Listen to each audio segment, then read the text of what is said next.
En menos de un año, más de 260 personas migrantes fueron asesinadas y enterradas en fosas comunes, en pleno desierto de San Fernando, México. No murieron en un accidente, tampoco murieron por culpa del terrorismo. Fueron ejecutadas de forma sistemática por una alianza macabra entre un cártel de la droga y la policía local. Y esto no fue solo una masacre, fue una prueba espeluznante de hasta qué punto puede derrumbarse un Estado, incluso en tiempos de paz. La historia de hoy empieza con el testimonio de un hombre que descendió al infierno y logró volver con vida. Era un migrante que viajaba en un autobús cruzando el desierto del norte de México, con la esperanza de alcanzar un futuro mejor al otro lado de la frontera. Pero entonces, el autobús fue interceptado por varias camionetas llenas de hombres armados hasta los dientes. Eran miembros de los Zetas, uno de los cárteles de la droga más despiadados del mundo. A él y a decenas de migrantes más los sacaron a la fuerza, los ataron y los llevaron a una granja remota. Allí se les planteó una elección imposible. El líder de los Zetas les dijo: tenéis dos opciones. Uníos a nosotros, convertíos en sicarios, o morid. Todos ellos, campesinos, obreros, trabajadores, rechazaron la propuesta. Y entonces se dictó la sentencia de muerte. Esta es la verdadera historia de las masacres de San Fernando. Un crimen real de una escala inimaginable, donde cientos de migrantes fueron ejecutados de forma sistemática. Un caso que dejó al descubierto la escalofriante complicidad entre el crimen organizado y una parte de las fuerzas del orden. Y para entender cómo pudieron desaparecer cientos de personas delante de las narices del Estado, tenemos que sumergirnos en el reino del terror que los Zetas construyeron. Suscríbete ahora al canal Expedientes de Casos y Eventos Históricos sin Resolver y activa la campanita, porque cada visualización es una manera de decir que sus vidas sí importan. Y ahora, para entender esta masacre, primero tenemos que entender a los monstruos que la perpetraron.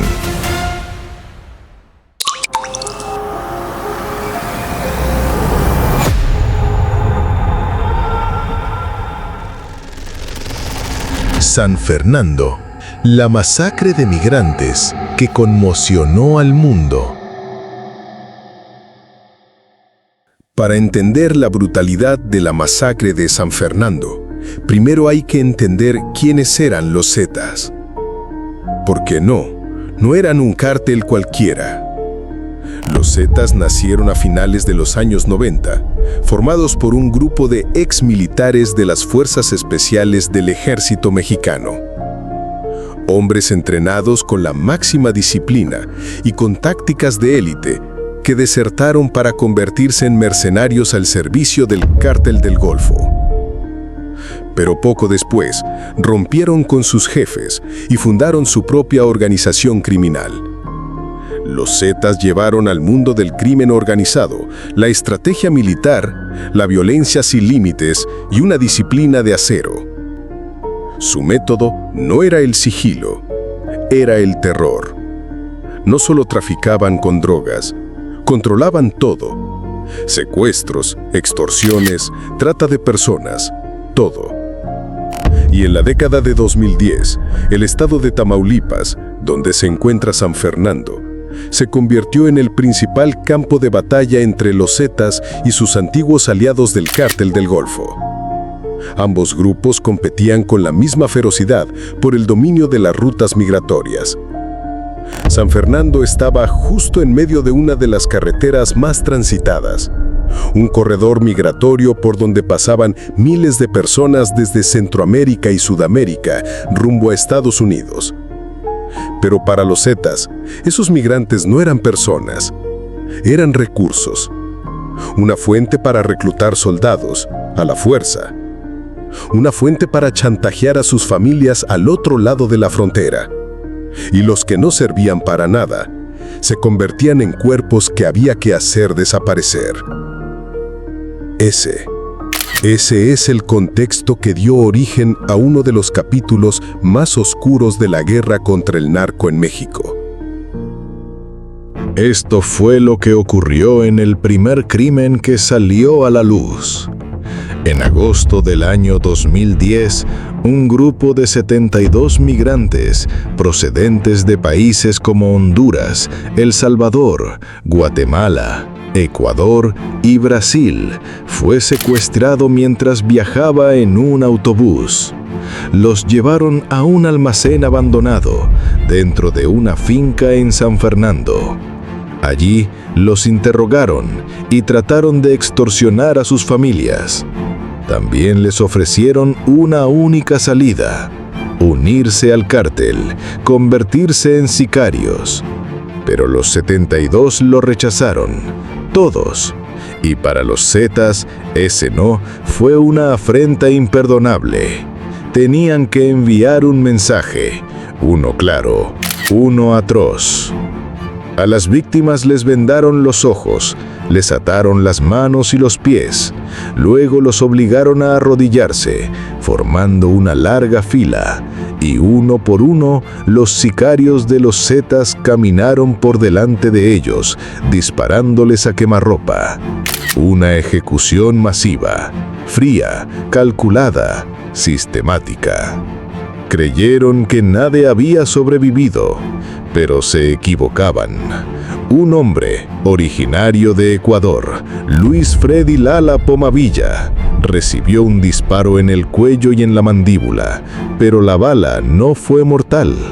Con un valor sobrehumano, fingió estar muerto tumbado entre los cuerpos de sus compañeros. Y cuando los asesinos se marcharon, a pesar de estar herido, desangrándose y con un dolor insoportable, consiguió escapar. Caminó durante kilómetros en plena noche, cruzando el desierto. Y tras una travesía que parece imposible de imaginar, llegó a un puesto de control de los Marines mexicanos. Su testimonio destapó la verdad. Gracias a él, las autoridades llegaron a la finca, y lo que encontraron allí fue el infierno. 72 cadáveres, ya en proceso de descomposición. La noticia provocó una conmoción internacional, pero lo que nadie sabía era que esto era solo la punta del iceberg. La masacre de los 72 migrantes obligó al gobierno mexicano a enfrentarse a una presión internacional sin precedentes. Pero los crímenes en San Fernando no se detuvieron. Los autobuses de pasajeros seguían siendo interceptados por grupos de los Zetas, y muchos viajeros, especialmente hombres jóvenes, eran secuestrados y jamás se les volvía a ver. En abril de 2011, casi 8 meses después de la primera masacre, salió a la luz una verdad aún más aterradora. Gracias a los testimonios de varios miembros de los Zetas detenidos, las autoridades comenzaron a excavar una zona en las afueras de San Fernando. Lo que encontraron fue lo que hoy se conoce como los campos de la muerte. Fosas clandestinas, una tras otra. Cada día, una nueva. Cuerpos por todas partes. En total, se descubrieron 47 fosas comunes, y dentro de ellas, los restos de 193 personas. Las víctimas, una vez más, eran migrantes. Entre ellos, incluso había ciudadanos estadounidenses. Y lo que contaron los sicarios capturados después es casi imposible de creer. Algunos de esos migrantes no fueron ejecutados de inmediato. No. Fueron obligados a participar en combates de gladiadores. Sí, como si fuera un espectáculo sádico. A cada víctima le daban un mazo o un machete y los obligaban a luchar entre ellos hasta la muerte. El ganador era reclutado como sicario para el cártel. Una forma de entretenimiento enfermiza y un método de selección brutal. San Fernando se había convertido en un cementerio gigante. La magnitud del horror era inimaginable. Y entonces surge la gran pregunta: ¿cómo pudo ocurrir un crimen así, tan sistemático, tan prolongado, sin que nadie lo detectara? La respuesta está en una palabra: complicidad. El hecho de que los Zetas pudieran detener autobuses a plena luz del día en carreteras públicas y secuestrar a cientos de personas no fue una casualidad. Eso solo puede pasar cuando hay complicidad, o al menos cuando alguien mira hacia otro lado a propósito. Y las investigaciones posteriores lo confirmaron. Decenas de agentes de policía local en San Fernando fueron arrestados. Las pruebas mostraban que habían aceptado sobornos de los Zetas. Su trabajo era sencillo: no ver nada, no intervenir, dejar que los criminales actuaran. Pero lo más grave es que algunos no solo miraban hacia otro lado. Algunos participaban activamente en los secuestros. Actuaban como informantes, dando detalles sobre los horarios de los autobuses. Incluso vigilaban las carreteras para garantizar que los sicarios tuvieran vía libre. Organizaciones internacionales como Amnistía Internacional publicaron informes señalando que incluso podría haber implicación, o al menos negligencia consciente, de ciertos funcionarios federales. Fue una traición absoluta al juramento de proteger a la ciudadanía. El sistema de seguridad local estaba completamente corrompido. Se había convertido en una extensión del propio cártel. Este es un caso que refleja cómo puede colapsar un estado desde la base. Un lugar donde los narcos se convierten en la ley y los ciudadanos, sobre todo los más vulnerables, como los migrantes, pagan con su vida. Aunque el gobierno federal desplegó al ejército, la podredumbre en el nivel local ya había abierto heridas mortales. Después de que las masacres salieran a la luz, el gobierno mexicano lanzó una serie de grandes operativos. Decenas de miembros de los Zetas fueron detenidos y condenados. También muchos policías corruptos tuvieron que rendir cuentas ante la justicia. Y lo más reciente, en el año 2024 se dictaron nuevas sentencias contra 11 integrantes del cártel. Pero la gran pregunta sigue ahí. ¿Eso fue justicia de verdad? Muchos de los autores intelectuales jamás llegaron a sentarse frente a un juez. Murieron antes, ejecutados sin guerras internas entre cárteles rivales. Y el verdadero nivel de complicidad del Estado, ese nunca se esclareció del todo. El caso de San Fernando, por más condenas que existan, sigue plagado de sombras. Es un misterio sin resolver, un enigma sobre la responsabilidad de todo un sistema. ¿Quién permitió que los Zetas se volvieran tan poderosos? ¿Quién ignoró una y otra vez las señales de alerta sobre las desapariciones? Y aún así, incluso en medio de tanta oscuridad, hay luces de esperanza. Está el coraje de Luis Freddy Lala, el único sobreviviente que se atrevió a denunciar los crímenes. Y está la lucha incansable que ya dura más de una década de periodistas y defensores de los derechos humanos, personas como la abogada Ana Lorena Delgadillo. Gracias a su trabajo, a su presión constante, a su apoyo a las familias, fue posible llegar a las condenas más recientes. Las masacres de San Fernando no son un capítulo aislado dentro del libro del crimen. Son una lección espantosa. Una acusación multidimensional contra el colapso de la humanidad y el fracaso absoluto de todo un sistema. Y para entender de verdad el legado que deja, hay que analizar tres aspectos clave. El primero es la deshumanización sistemática.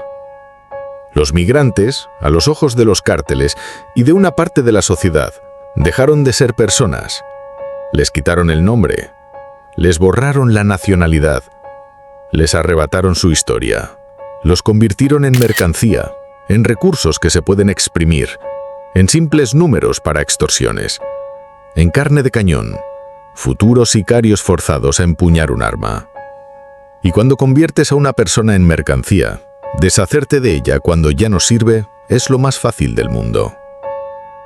Esa mentalidad explica por qué pudieron ocurrir horrores como los combates de gladiadores, porque fue la consecuencia final de un proceso en el que la vida humana ya no valía nada. El segundo aspecto es el colapso del Estado y el ascenso de un poder paralelo. San Fernando revela una verdad aterradora. En muchas zonas de Tamaulipas, en aquel momento, los Zetas no eran solo un cártel, eran el Estado. Controlaban las carreteras, cobraban impuestos, aplicaban su propia justicia y tenían a la policía local trabajando para ellos. La complicidad policial no fue la corrupción de unos pocos, fue una señal clara de un colapso estructural, un vacío de poder que el gobierno dejó y que los cárteles llenaron con sangre. Esta es una lección sobre el peligro de un Estado que pierde el monopolio de la violencia y que ya no puede proteger a los más vulnerables en su propio territorio. Y el tercer aspecto, quizás el más inquietante de todos, es la paradoja de la invisibilidad. ¿Cómo puede desaparecer tanta gente de autobuses públicos sin que salte la alarma de inmediato? La respuesta duele, porque ya eran invisibles antes de desaparecer. Los migrantes son eso, personas de paso, sin raíces, sin voz política. Cuando desaparecen, no dejan un hueco inmediato en la comunidad. El crimen de San Fernando no fue solo hacerlos desaparecer. Fue la confirmación más brutal de una invisibilidad que ya existía. Pero, incluso en medio de tanta crueldad y oscuridad, hubo luces de coraje. La valentía extraordinaria de Luis Freddy Lalapo Mavilla. Su testimonio no fue solo una prueba, fue un acto de rehumanización. Un intento de devolver carne, rostro y alma a las cifras. Y está también la lucha incansable de más de una década de periodistas y defensores de derechos humanos como la abogada Ana Lorena Delgadillo. Su trabajo es una batalla contra el olvido, un esfuerzo por devolver nombre y dignidad a quienes lo perdieron todo. Esa lucha aún no ha terminado. Aunque se dictaron sentencias, cientos de familias siguen esperando justicia y respuestas. La historia de San Fernando es una advertencia escalofriante. Nos muestra el precio real de la indiferencia y la corrupción. Y nos recuerda la obligación de proteger a los más débiles. Porque cuando miramos hacia otro lado ante su sufrimiento, abrimos la puerta a los monstruos. Apoya a organizaciones como Foundation for Justice and the Democratic Rule of Law, que siguen luchando junto a las familias de las víctimas. Aún quedan muchos expedientes por abrir, muchas historias por contar, sobre la brutalidad del crimen organizado y sobre el fracaso de la justicia. ¿Y tú? ¿Cuál quieres que abramos en la próxima? Déjanos tu sugerencia en los comentarios. Gracias por acompañarnos.